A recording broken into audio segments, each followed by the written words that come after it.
नमस्कार, मैं हूं आपके साथ पलक शर्मा और स्वागत है आपका हमारे इस खास कार्यक्रम बयान से बवाल में, जहां हम आपको बताएंगे उन उत्तर प्रदेश के चुनिंदा सियासी बयानों के बारे में जिन्होंने राजनीतिक गलियारों में हलचल बढ़ाई और अपने पीछे छोड़ दिए कई सवाल। क्योंकि सियासत में बयान सिर्फ शब्द नहीं होते, कई बार एक बयान विचारधारा की लड़ाई को सामने ला देता है, सियासी बहस को तेज कर देता है और शुरू हो जाता है वार पलटवार का सिलसिला। तो चलिए जानते हैं। आज का बयान भी कुछ ऐसा ही है, जहां राहुल गांधी ने आरएसएस की विचारधारा और देश में व्यक्ति की स्वतंत्र सोच पर सवाल उठाए हैं।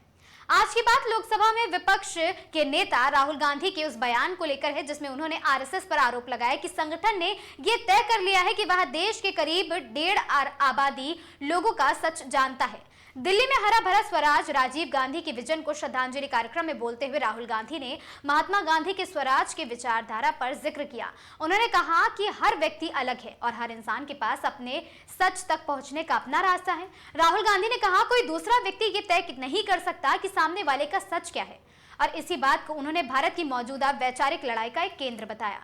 राहुल गांधी का आरोप था कि आरएसएस का ये मानकर चलना कि उसे देश के हर व्यक्ति की सच्चाई पता है। उन्होंने कहा कि ऐसा नहीं हो सकता, क्योंकि हर व्यक्ति अपने अनुभवों और अपनी जिंदगी के आधार पर अपना सच खुद तय करता है।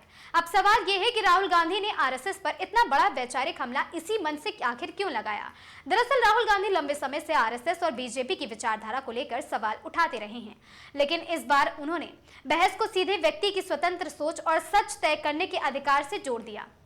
राहुल गांधी ने महात्मा गांधी के स्वराज की अवधारणा को सामने रखते हुए कहा कि किसी व्यक्ति के अनुभव को कोई दूसरा व्यक्ति पूरी तरह समझ नहीं सकता, उनके मुताबिक पूरी तरह नहीं समझा जा सकता, और साथ ही अंतर उस वैचारिक लड़ाई को जन्म देता है जिसे वह भारत में नहीं देख रहे हैं। उन्होंने ये भी आरोप लगाया कि बीजेपी और आरएसएस की वजह से अलग अलग समुदायों में खुद को अलग थलग महसूस करने की भावना पैदा हो रही है और ऐसी स्थिति भारत माता को नुकसान पहुंचाती है।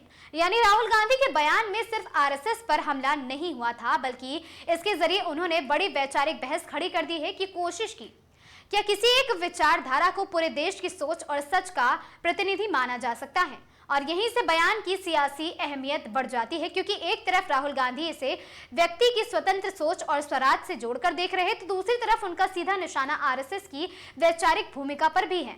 अब देखना होगा कि राहुल गांधी के इस बयान पर आरएसएस और बीजेपी की तरफ से क्या प्रतिक्रिया आती है और ये क्या मुद्दा आने वाले दिनों में एक और बड़े राजनीतिक और वैचारिक सियासी टकराव की वजह बन सकता है।